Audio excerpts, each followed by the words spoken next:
예, 이번 시간에는 관계와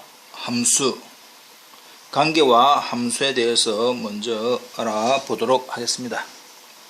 일단 A와 B를 어떤 집합이라고 하고 A 프로덕트 B, A와 B의 곱의 곱집합의 부분집합의 형태로서 A에서 B로의 관계가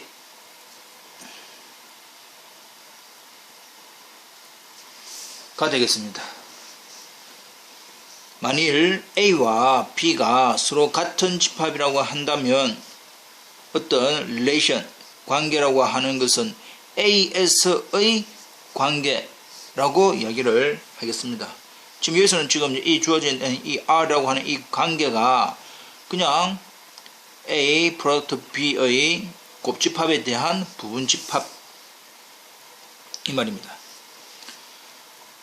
참고로 어떤 관계가 있다, 곱집합의 부분집합에 대한 어떤 관계가 있다. 근데 첫 번째 X, Y가 어떤 관계의 원소이다. 왜냐하면 이 R이라고 하는 것이 일단 형태로는 순서 쌍들을 모아난 어떤 집합이지요. 여기는 프로덕트, 곱집합의 부분집합이니까 곱집합의 어떤 형태의 일부분. 그래서 X, Y가 R의 원소다 라고 할 때 적기를 X, R, Y 또는 X relation Y 라고 적을 수가 있다. 만일 X, Y가 R 관계의 원소가 아니다 라고 할 때는 말 그대로 X not relation Y, X하고 Y는 관계가 없다. 이렇게 이제 표시를 하면 되겠습니다. 넘어가 보겠습니다. 그렇다면 정의 어떤 집합에 대해서 그 집합에서의 relation, 여기서 이 R이라고 하는 부분이 A에서의 relation이다 라고 하는 이 부분은 주어져 있는 이 R이 A 프로덕트 A의 어떤 서브셋에 대하여 그 주어져 있는 관계를 equivalence relation, 동치관계 A에서의 동치관계라고 하는 것은 1번 and, 2번 and, 3번을 만족할 때이다. 이 말입니다. 말뜻은 이해되겠죠? 자, 그렇다면 어떨 때 동치관계라고 할 거냐? 첫 번째, 임의의 X in A 대해서, 그러니까 A에 있는 원소 아무거나 대해서 그 X하고 여기서 Y가 아니고 X입니다. X하고 자기 자신끼리는 서로 관계가 있을 때 이것을 리플렉시브, 반사율이라고 우리가 이야기를 하겠습니다.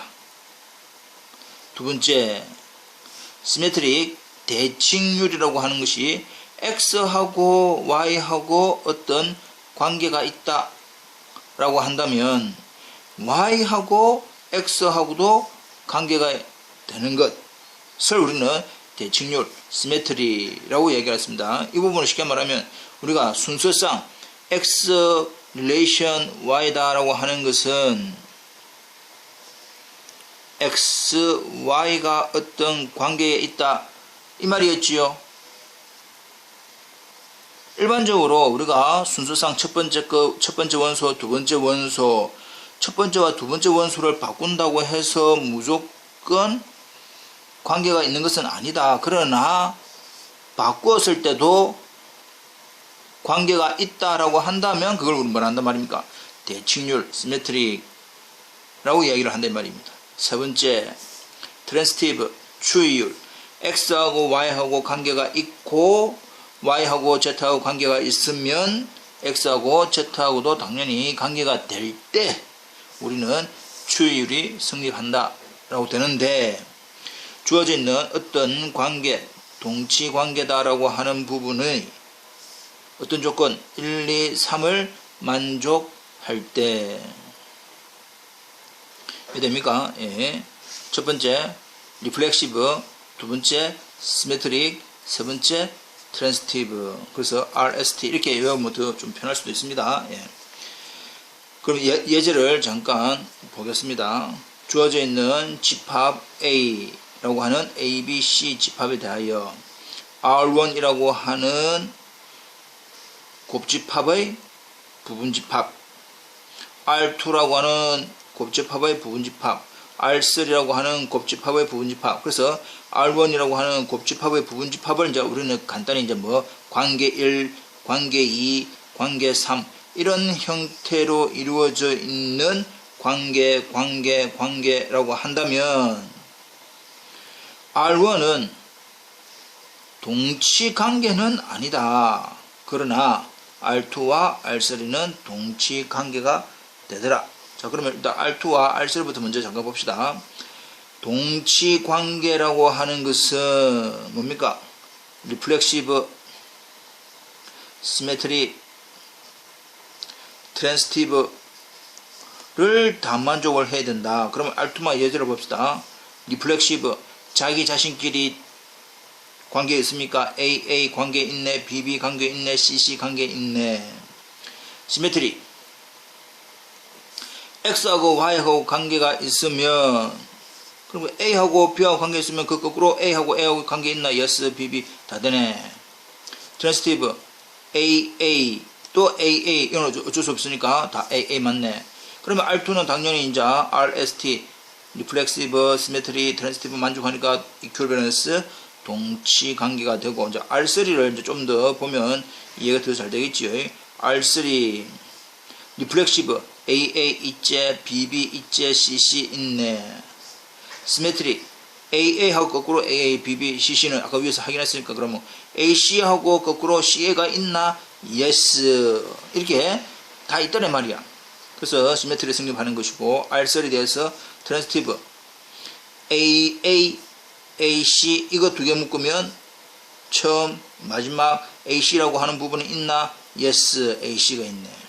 또 어떻게 CC, CA 하면 CA라는 게 있나? Yes. 이런 식으로 어떤 두 개를 가져와서 R3 안에 있는 임의의 두 원소를 가져와서 이러한 형태를 만족을 하는 것에 대해서 이렇게 되나? 무조건 다 되더라. 그래서 R2와 R3는 동치관계가 되는데 R1은 왜 동치관계가 아니냐? 동치관계라고 하는 것은 Reflexive, Symmetry, Transitive 세 개 다를 만족을 해야 되는데 동치관계가 아니다라고 하는 것은 세 개 중에서 어느 한 개만이라도 성립을 하지 않으면 동치관계가 안 된다 이 말입니다. 자, 그래서 R1에서 뭐 때문에 Reflexive AA, BB 되나? 아니요. BB가 없네. CC는 있나? CC도 없네. Reflexive 자체가 안 됩니다. 그래서 동치관계가 아니다. 또 우리가 또 뭘 잡아올 수 있습니까? BA 여기 있네. 일단 Reflexive도 안 되고 Symmetry 되는가 볼까? Symmetry AB, BA 있네, CA, AC 있네, 그 다음에 AB, 또 AB, 이거는 좀, Symmetry는 되겠네. Yes. Transitive, AC, 여기 CA, C하고 A하고 관계가 있고, A하고 C하고 관계가 있는데, Transitive 성립하려면, 처음하고 끝하고 관계가 있어야 되는데 C, C라고 하는 부분이 있습니까? 없네. 관계가 없더라 이 말이야. 그래서 트랜시티브도 성립을 하지 않는다. 리플렉시브도 성립을 하지 않기 때문에 답을 동치관계가 아니다 라고 해도 되고, 또 자기가 트랜시티브를 이용해서 동치관계가 아니다 라고 해도 된다 이 말입니다. 넘어갑시다. 네.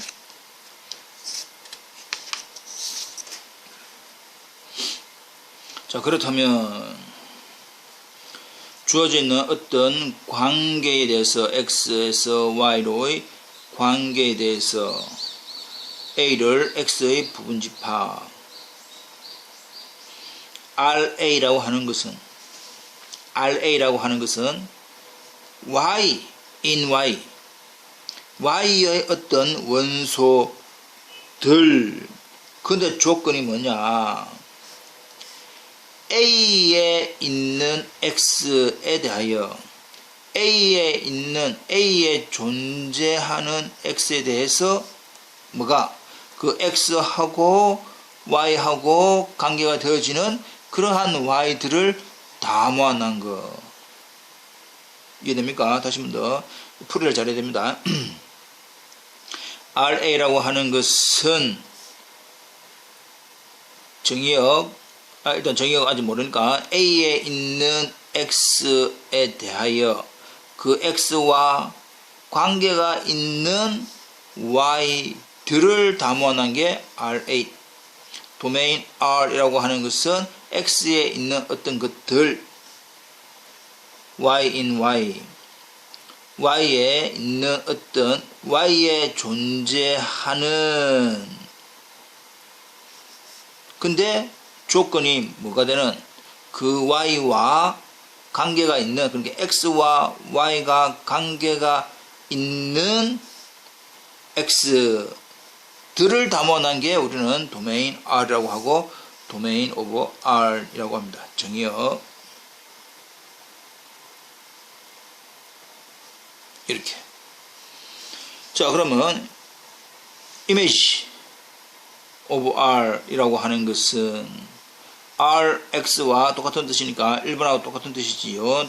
그래서 Y에 있는 어떤 원소들 조건이 그때의 X에 대해서 그 X와 관계되는 이러한 Y들을 모아놓은 것이 이미지 오브 R, R의 지어, 이렇게 이야기를 합니다.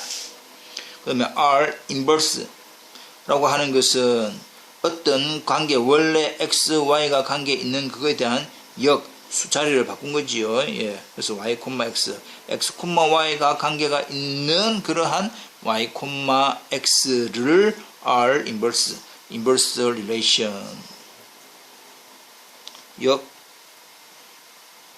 관계, 이렇게 이야기를 하겠습니다. 그렇다면 어떤 XY가 어떤 집합들이고 F가 X에서 Y로 가는 어떤 함수, 우리는 그 이전까지는 이제 뭘 배웠느냐?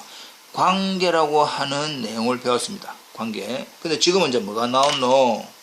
함수. 우리가 이제 흔히 알고 있는 함수라고 하는 것이 관계의 일종인데 어떻게 정의를 할 거냐? X에서 Y로 가는 어떤 함수라고 하는 것은 일단은 그 F도 곱집합의 일부분인 관계. 첫 번째, 곱집합의 일부분인 관계이고, 그 F의 정의역은 X인 X들, X 안에 있는 것들인데 조건이 그 X와 도메인 F라고 하는 것은 Y에 있는 어떤 Y에 대해서 그 Y와 관계되는 X들을 모아놓은 것이 도메인이다, 이 말입니다. 이해되겠죠? 예. 세 번째, X, Y1이 어떤 관계에 있고 X, Y2도 관계에 있다라고 한다면 그 주어져 있는 Y1하고 Y2는 값이 서로 같아야 된다. 이 세 가지를 담아할 때 주어져 있는 이 F를 말한다. 함수라고 한다는 말입니다. 근데 우리가 이제 흔히 알고 있는 함수의 조건은 우리가 흔히 알고 있는 조건은 세 번째입니다. X에 대해서 그거에 대한 상이, 그거와 대응되는 값이 서로 같더라, 이 말이지요. 예. 그러나 실질적으로는 곱집합의 어떤 관계의 일종으로서 도메인 F라고 하는 것은 전체 X가 되는 Y, 그러니까 이 X가 우리가 흔히 말하는 함수에서는 한 발씩 다 X에 있는 원소들이 다 나가야 된다라고 하는 말이 주어져 있는 2번 조건입니다. 도메인 F가 X. 세 번째, 같은 X에 대해서는 값이 하나만 정해지더라. 이때 이 X를 우리는 함수 F의 정의역, Y를 함수 F의 코도메인 공역이라고 얘기를 하겠습니다. 참고로 우리가 일반적인 관계에서는 그냥 X, Y가 어떤 관계에 있다, X, relation Y 그렇게 표현했는데 X, Y가 F라고 하는 관계, 즉 함수의 원소라고 한다면 우리는 표기를 어떻게 한다? Y는 fx 이렇게 표기를 할 것이고 그때의 이 Y를 뭐라 하느냐? X에서 주어져 있는 함수 F의 함수값 이렇게 이야기를 하겠다라고 한다면 우리가 이제 흔히 알고 있는 함수의 조건들하고 하나씩 맞아지고 있습니다.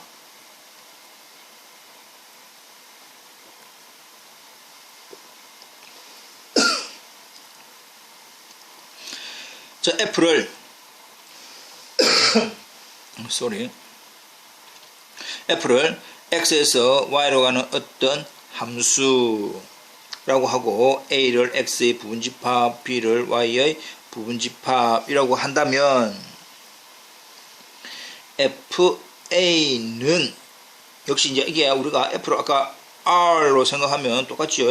Y에 있는 어떤 원소들인데 조건이 뭐냐? X와 Y가 관계가 있는 그러한 Y라고 했으니까 지금 이제 이 X, Y가 F의 원소다라고 하는 표현을 이렇게 바꾸면 되겠죠. 그래서 Y는 FX가 되는 그러한 Y들을 모아놓은 거다. 그렇다면 그 Y가 fx니까 fx in Y, x in A 안에 있는 원소들에 대한 함수값들이 FA다. 이걸 우리는 A의 상, A의 이미지라고 얘기를 하고 F 인버스 B라고 하는 것은 X의 원소 일부들인데 조건이 B에 있는 Y에 대해서 그 Y하고 X하고 역상인 관계, 이게 우리는 G라고 먼저 생각을 해봐라. 우리가 앞에서 뭘 알고 있었느냐. 있죠. R 인버스라고 하는 것은 이 인버스 릴레이션, 이 관계에 의해서 F 인버스 B라고 하는 것은 어떤 함수의 내가 위에 놓는 상이다 생각한다면 X in X 존재하는 Y in B에 대해서 그거의 상이 주어져 있는 Y, X가 F 인버스의 원소가 되는 것인데 달리 표현하면 X의 일부분 조건이 B에 있는 Y에 대해서 그 Y에 대응시키는 X들, 그러니까 Y에 대응되는 Y를 대응시키는 그러한 X들. 그래서 결과적으로 또 달리 이야기하면 F 인버스 B라고 하는 것은 X in X 조건이 Y가 fx 똑같으니까 fx가 B의 원소가 되는 fx가 B의 원소가 되는 X들을 모아놓은 것이 F 인버스 B입니다. 이해됩니까? 예. 그래서 지금 이 맨 마지막 부분을 우리는 B의 이제 인버스 이미지 역상이라고 하는데, 방금 나와 있는 이제 이 부분을 잠깐 볼까요? 즉, 어떤 X가 F 인버스 B를 만족을 한다 라고 하는 뜻은 fx가 b의 원소이다 라는 거하고 지금 같은 말이다 이 말이야. 이해됩니까? 지금 이 부분이 나중에 자주 나올 겁니다. f 인버스 b 라고 하는 것은 fx가 b의 원소가 되는 x들을 모아놓은 집합이 f 인버스 b인데, 그 말을 달리 표현하면 x가 f 인버스 b의 원소라고 한다면 fx는 b의 원소이다 라는 이 사실하고 똑같은 말입니다. 그래서 나중에 이 부분이 아주 자주 나올 거다. 자, 그렇다면 우리가 지금 상 이미지하고 인버스 이미지를 보았습니다. 그렇다면 주어져 있는 R에서 R로 가는 어떤 함수를 X제곱으로 정의를 한다면 0, 마이너스 2, 3에 대한 이미지 말이죠. 이미지 상은 뭡니까? 실수에 있는 이 공역 R에 있는 어떤 원소들 조건이 A 안에 있는 원소 0, 마이너스 2, 3에 대해서 그거와 관계되는 y들, 그거와 대응시키는 y들 이랬으니까 0에 의해서 대응되는 것은 0, 마이너스 2에 의해서 대응되는 것은 4, 3에 의해서 대응되는 것은 9. 그래서 0, 4, 9가 될 것이고, 두 번째 F 인버스 0, 4, 9라고 하는 것은 이 말이지요. 예. fx의 값이 0, 4, 9가 되는 어떤 x들 이 말입니다. 다시 한 번 더. F 인버스 b라고 하는 것은 함수 값이 b의 원소가 되는 그러한 x들 말이죠. 그러면 b에 있는 원소가 0, 4, 9니까 즉 fx가 뭐가 되는 0이 되는 x는 뭐 있노? 0. fx 값이 지금 얼마다 말이고 4라고 설명한다 말이야. 그러면 fx 값 자체가 4가 되는 x에 뭐 있노? 플러스 마이너스 2. 역시 9가 되는 x는 뭐 있노? 플러스 마이너스 3. 이 말입니다. 이해되겠지요? 예, 이걸 이제 우리가 그림으로 그려봐도 될 겁니다. 넘어갑시다.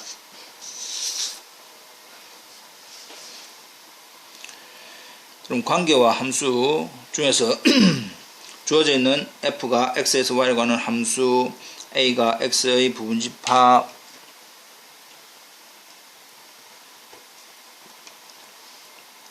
인데 정의하기를 f restriction a에서 y로 가는, 지금 f는 전체 집합에서 y로 가는 건데 f restriction a라고 하는 것은 a에서부터 y로 가는 어떤 함수. 근데 어떻게 정의를 하느냐? a에 있는 a의 원소가 대응되는 이 함수에 의해서 대응되는 값은 원래 주어져 있는 전체 x에서 정의되어 있는 함수 값으로 같아지는 그러한 함수 f restriction a라고 하는 이 부분을 우리 말한다. 어떤 주어져 있는 전체 집합에서 정의되어 있는 f를 a로 제한 함수라고 합니다. 달리 얘기하면 f의 A로의 제한 함수. 그러면 그 전체 F는 뭐냐? 주어져 있는 F restriction A라고 하는 제한 함수를 X로의 확장 함수.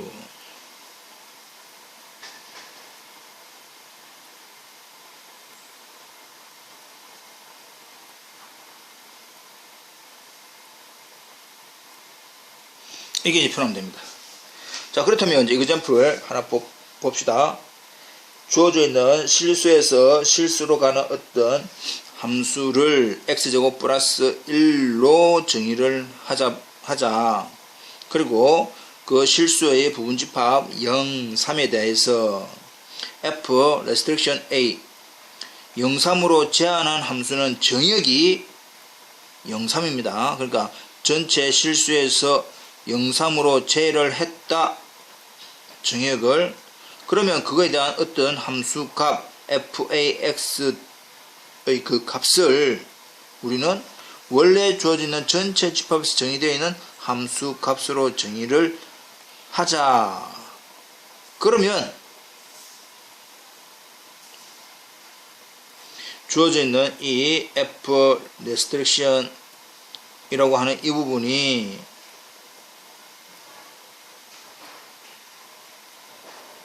제한 함수이더라. 어디로 제한했노?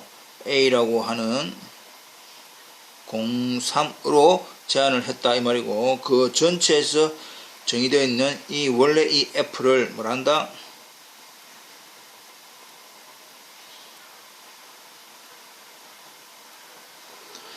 확장 함수 F restriction A를 어디로? 전체 집합 X로의 확장 함수. 이렇게 이야기를 하면 된다 이 말입니다.